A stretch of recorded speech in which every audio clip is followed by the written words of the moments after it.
Hello students, how are you. Vigyan Express में आप लोगों का बहुत बहुत स्वागत। और हम फिर हाजिर हैं एक नए वीडियो के साथ में। आज का वीडियो हम लोग शुरू करें उससे पहले जितने भी चैनल पर नए सब्सक्राइबर्स हैं उन सब के लिए एक सूचना कि यदि आप चाहते हो कि विज्ञान एक्सप्रेस के जितने भी वीडियोस हैं उनके पीडीएफ्स आपको अवेलेबल हो जाए तो आपको गूगल प्ले स्टोर पर जाकर super Guru the learning app को डाउनलोड करना पड़ेगा। वहाँ पर आपको विज्ञान एक्सप्रेस का फोल्डर मिलेगा, वहाँ से आप डाउनलोड कर सकते हो। और आगे बढ़ें उससे पहले आज की चंद पंक्तियाँ। It cost ₹0 to be decent human being. एक बहुत डिसेंट ह्यूमन बीइंग बनने के लिए कोई कीमत नहीं होती है। It cost ₹0 to be decent human being, है ना। आपका पूरा के पूरा जो जीवन है वो इस बात के ऊपर डिपेंड करता है कि आप कितने डिसेंट हैं, है ना। आप जितने डिसेंट होंगे लोग आपके उतने ही क्या करेंगे, चर्चा करेंगे, लोग आपके उतने ही कायल होंगे। तो कोशिश कीजिए डिसेंट बनने की। इन्हीं पंक्तियों के साथ में मेरा आज का वीडियो डिफरेंट है रोजाना से। Difference between acids and bases. मैं यहाँ पर आपको कोई केमिस्ट्री सिखाने नहीं आया हूँ, लेकिन हाँ ये ज़रूर सिखाने आया हूँ कि कई सारी चीज़ें जो आप भूल चुके हैं ये वो समय है कि आप उनको याद करना शुरू कर दें। आपने एसिड सब बहुत जानते हैं, सबको लगता है क्या है यार एसिड है, बहुत कॉमन है, एसिड बेसिस तो जानते हैं। नहीं है, ऐसा नहीं है। यहाँ पर मैंने जितने डिफरेंसेस यहाँ पर शामिल किए हैं आप कोशिश करके देखना कि क्या आप एसिड और बेस के बीच में उतने सारे डिफरेंसेस क्या आप लिख पाते हैं। तो ये बिल्कुल एक बेसिक टॉपिक लिया है मैंने केमिस्ट्री का, एसिड और बेसिस के ऊपर, अम्ल और क्षार में अंतर, है ना। इसके बारे में आपको हमेशा बहुत परफेक्ट नॉलेज होना चाहिए। ये केमिस्ट्री के बेसिक्स हैं जो आपको 9th 10th 8th में सिखा दिए जाने चाहिए थे, लेकिन ऊंची पढ़ाई करते करते पीछे की चीज़ों को हम छोड़ते चले जा रहे हैं। मेरा विज्ञान एक्सप्रेस लाने का मकसद ये है कि मैं आपके बेसिक्स को स्ट्रॉन्ग करूं। फिजिक्स, केमिस्ट्री, बायोलॉजी के अंदर जो बेसिक्स होते हैं जो आप बहुत पीछे छोड़कर आ चुके हैं अपनी लोअर क्लासेस के अंदर, उन बेसिक्स को मैं स्ट्रॉन्ग करूं। और ये बेसिक्स 100% कहीं ना कहीं आपकी लाइफ में ज़रूर काम आएंगे। आप जिस भी जगह पे जाएंगे आपके ये बेसिक्स बहुत स्ट्रॉन्ग होने चाहिए और बहुत काम आएंगे, ठीक है। सो स्टार्ट करते हैं आज की क्लास। मैंने एक तरफ लिखा है एसिड, एक तरफ लिखा है बेस, ठीक है। एसिड्स जो हैं वो नेचर यदि देखें इनका, यदि हम एसिड्स का नेचर देखें तो इनका नेचर कैसा है। एसिड्स को एसिड क्यों कहते हैं? क्योंकि ये नेचर के अंदर कैसे होते हैं, एसिडिक होते हैं। और बेसिस को बेसिस क्यों कहते हैं? क्योंकि ये नेचर के अंदर कैसे होते हैं, कैसे होते हैं, ये एसिडिक है तो ये कैसे होते हैं, बेसिक होते हैं, ठीक है। अल्कलाइन होते हैं, बेसिक होते हैं। अब मैं ये कहना चाहता हूँ कि ये जो एसिड्स हैं और जो बेसिस हैं इनमें सबसे पहला अंतर है कि ये टेस्ट में कैसे होते हैं, सोर होते हैं, खट्टे होते हैं। जितने भी जो एसिड्स होते हैं वो क्या होते हैं, खट्टे होते हैं। जैसे कि आप सिट्रस फ्रूट्स का जो जूस होता है ना, मौसमी वगैरह का जूस, वो कैसा होता है, खट्टा होता है ना। तो दे आर सोर इन टेस्ट। और बेसिस जो होते हैं, है ना, वो कैसे होते हैं, राइट। ये नेचर में बेसिक मतलब अल्कलाइन होते हैं, ठीक है ना। तो इससे कंफ्यूजन नहीं करना है, ठीक है ना। किस तरीके के हैं भाई, तो ये नेचर के अंदर कैसे हैं, अल्कलाइन है। नाउ ये सोर इन टेस्ट होते हैं, ये बिटर इन टेस्ट है। ये सोर इन टेस्ट है, ये बिटर इन टेस्ट है। ये खट्टे होते हैं, ये क्षार जितने भी होते हैं वो कैसे होते हैं, थोड़े से कड़वे होते हैं। चलो एक छोटी सी चीज़ जो आपने पहले पढ़ी थी कि हमेशा जितने भी एसिड होते हैं वो ब्लू लिटमस सॉल्यूशन को रेड में बदल देते हैं। याद रखना, एसिड जो होते हैं वो ब्लू लिटमस सॉल्यूशन को रेड में बदल देते हैं, ठीक है।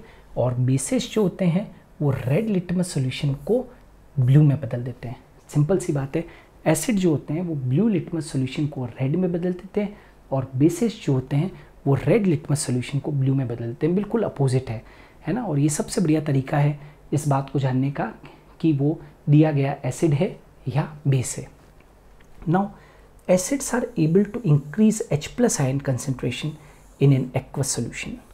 एसिड्स जो होते हैं वो H+ आयन कंसेंट्रेशन को हमेशा इंक्रीज़ करते हैं। हमेशा याद रखना, आपने pH स्केल वगैरह पे देखा हो, 7 से नीचे की तरफ देखा हो, तो एसिड्स जो होते हैं वो हमेशा H+ आयन देने वाले होते हैं, और जो बेसेस होते हैं वो OH- आयन्स देने वाले होते हैं।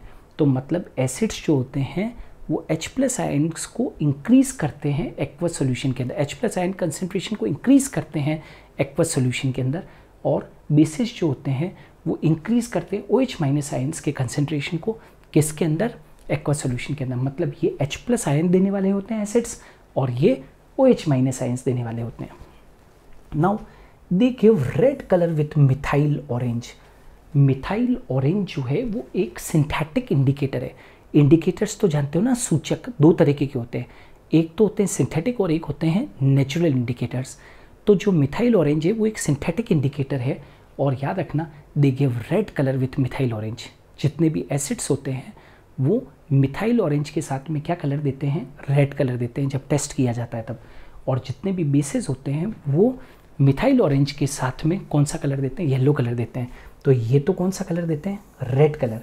एसिड्स जो होते हैं वो मिथाइल ऑरेंज इंडिकेटर के साथ में रेड कलर देते हैं, और जितने भी बेसेस होते हैं वो येलो कलर देते हैं मिथाइल ऑरेंज के साथ में। ठीक है, नाउ याद रखना फिनोल्फथैलीन ये एक और सिंथेटिक इंडिकेटर है। फिनोल्फथैलीन भी सिंथेटिक इंडिकेटर है। एसिड्स जो होते हैं वो कलरलेस सॉल्यूशन देते हैं फिनोल्फथैलीन के साथ में, मतलब फिनोल्फथैलीन के साथ में कोई कलर नहीं देते हैं, right. They give colourless solution with phenolphthalein. जबकि बेसेस जो होते हैं वो पिंक कलर देते हैं फिनोल्फथैलीन के साथ में। फिनोल्फथैलीन भी एक सिंथेटिक इंडिकेटर है, यानी कि एक कृत्रिम सूचक है। ऑलराइट, तो गिव कलरलेस एसिड्स जो होते हैं वो कलरलेस सॉल्यूशन देते हैं फिनोल्फथैलीन इंडिकेटर के साथ में, जबकि जो बेसेस होते हैं वो पिंक कलर देते हैं फिनोल्फथैलीन इंडिकेटर के साथ में। क्लियर है? नाउ याद रखना, no reaction with red litmus solution. No reaction with red litmus solution, जैसा कि आप लोग जानते हैं कि हमने बताया था ये ब्लू लिटमस को रेड में बदलते हैं। ब्लू को रेड में बदल रहे हैं ना, तो इनके ऊपर क्या होता है, right. No reaction with red litmus, ये ब्लू को रेड में बदल रहे हैं, तो no reaction with red litmus solution, right. और ये वाला जो है no reaction with blue litmus solution, इनका ब्लू लिटमस सॉल्यूशन के साथ में कोई रिएक्शन नहीं होता है। तो याद रखना है कि एसिड्स के लिए हमेशा याद रखना है no reaction with red litmus solution, और बेसिस के लिए no reaction with blue litmus solution. ये भी बहुत इंपॉर्टेंट पॉइंट है, याद रखना है।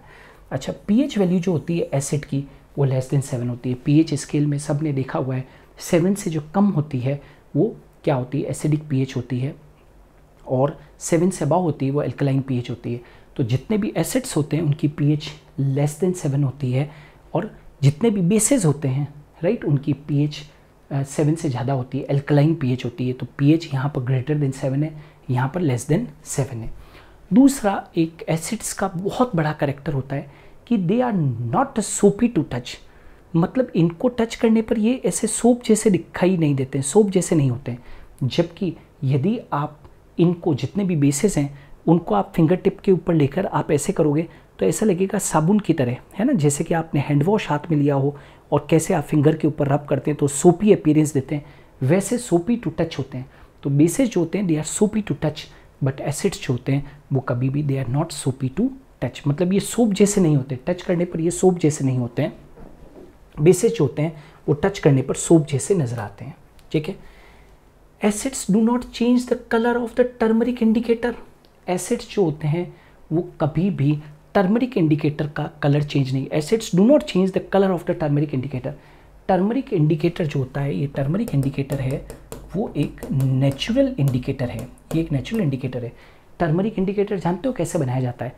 आप थोड़ी सी टर्मरिक पाउडर लीजिए, टर्मरिक पाउडर के अंदर आप वाटर मिलाइए, उसका पेस्ट बनाइए, है ना, और पेस्ट को एक पेपर के ऊपर लगा दीजिए और पेपर को ड्राई कर दीजिए। आपका टर्मरिक इंडिकेटर क्या है, तैयार हो गया है ना। तो मैं ये कह रहा हूँ कि acid do not change the colour of turmeric indicator. Acid कभी भी टर्मरिक इंडिकेटर पेपर जो आपने तैयार किया है उसके ऊपर एसिड डालोगे तो कभी भी कोई कलर चेंज देखने को नहीं मिलेगा।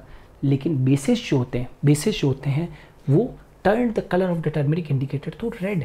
आप यदि टर्मरिक इंडिकेटर पेपर के ऊपर, जिसके ऊपर आपने टर्मरिक पेस्ट लगाया हुआ था, यदि आप उसके ऊपर कोई बेस डालते हो तो उसका कलर कैसा हो जाता है? रेड हो जाता है। तो टर्मरिक इंडिकेटर के साथ में ये एसिड की पहचान है कि वो कोई रंग नहीं देता है, कोई कलर नहीं देता है। जबकि बेसिस जो होते हैं वो टर्मरिक इंडिकेटर के ऊपर बेसिस को डालने पर वो क्या कर देते हैं?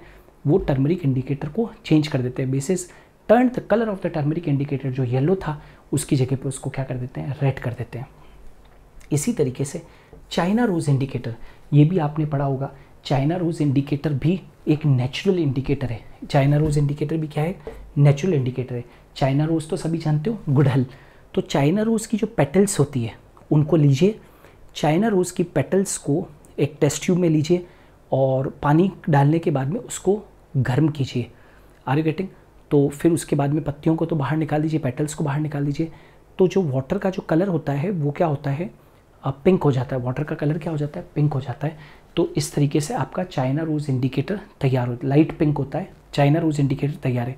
तो चाइना रोज इंडिकेटर के साथ में they give dark pink colour, मतलब मेजेंटा कलर देते हैं, बिल्कुल डार्क पिंक कलर, है ना, जैसा वो रानी कलर होता है ना, dark pink colour, magenta colour देते हैं। ठीक है, तो चाइना रोज इंडिकेटर एक नेचुरल इंडिकेटर है, राइट। जब आप चाइना रोज इंडिकेटर के साथ में आप एसिड को ऐड करते हो तो कलर जो होता है वो चेंज होकर पिंक से बहुत बहुत ज़्यादा डार्क पिंक हो जाता है, मेजेंटा कलर हो जाता है। ये एसिड की प्रेजेंस को शो करता है। बेसिस जो होते हैं, bases give green colour with China rose indicator. China rose indicator के अंदर यदि आप मिलाते हो, बेस को मिलाते हो, तो चाइना रोज इंडिकेटर का कलर जो होता है वो ग्रीन कलर में बदल जाता है। तो ग्रीन कलर में बदल रहा है मतलब बेस है, मेजेंटा कलर में बदल रहा है मतलब क्या है? वो एसिड है। ये पहचान करने का सबसे बढ़िया तरीका। एक बहुत इंपॉर्टेंट, मैंने फिर कहा था, एसिड और बेसिस के अंदर जितने अंतर हो सकते हैं, एसिड और बेस के अंदर जितने डिफरेंसेस हो सकते हैं, मैंने सारे के सारे डिफरेंसेस को यहाँ पर ऐड कर लिया है ताकि आपको कभी भी दिक्कत ना आए। एसिड्स आर प्रोटोन डोनर्स, याद रखना, एसिड्स आर प्रोटोन डोनर्स, है ना। एसिड जो होते हैं हमेशा प्रोटोन को डोनेट करते हैं और इलेक्ट्रॉन पेयर को एक्सेप्ट करते हैं। They accept electron pair and donate proton, याद रखना, भूलना नहीं है। एसिड प्रोटोन को डोनेट करते हैं, एसिड प्रोटीन को डोनेट करते हैं मतलब H+ आयंस को डोनेट करते हैं और इलेक्ट्रॉन पेयर को एक्सेप्ट करते हैं। जबकि बेसिस जो होते हैं वो प्रोटोन को क्या करते हैं? एक्सेप्ट करते हैं।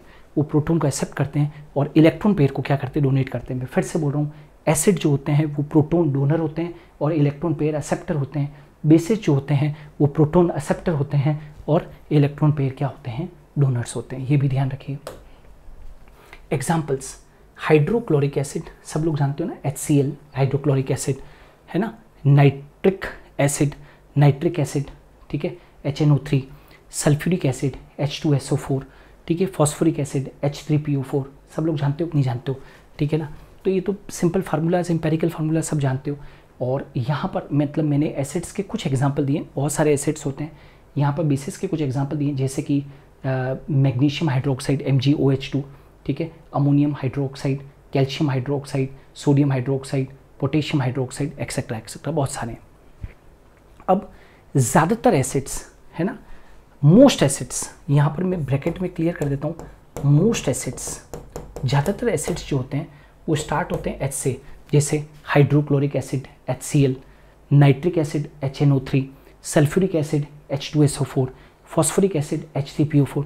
तो ज़्यादातर मोस्ट एसिड्स, मैंने ये बिल्कुल भी नहीं कहा है कि सारे के सारे एसिड्स, मैंने कहा मोस्ट ऑफ द एसिड्स। अब आप जैसे एसिटिक एसिड है तो एसिटिक एसिड अपवाद है ना, जैसे एक्सेप्शन है ना, एक्सेप्शन है ना, तो CH3COH, तो हम क्या कह रहे हैं यहाँ पर कि ये H से स्टार्ट हो रहा है, एक्सेप्शन है ना, तो ये तो एक्सेप्शन हो गया एसिटिक एसिड। लेकिन मोस्ट एसिड जो होते हैं किससे स्टार्ट हो रहे हैं? HCl, H2SO4, HNO3, H3PO4 etcetera. और जो बेसिस होते हैं वो एंड होते हैं OH से, ठीक है, ये OH से एंड होते हैं। पोटेशियम हाइड्रोक्साइड मान लीजिए तो KOH है, सोडियम हाइड्रोक्साइड तो NaOH है। Are you getting? यस और नो?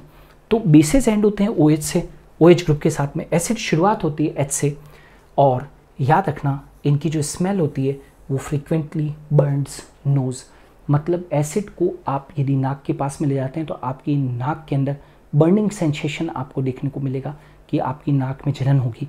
और बेसिस जो होते हैं वो जनरली उसके अंदर कोई स्मेल नहीं होती है। Are you getting?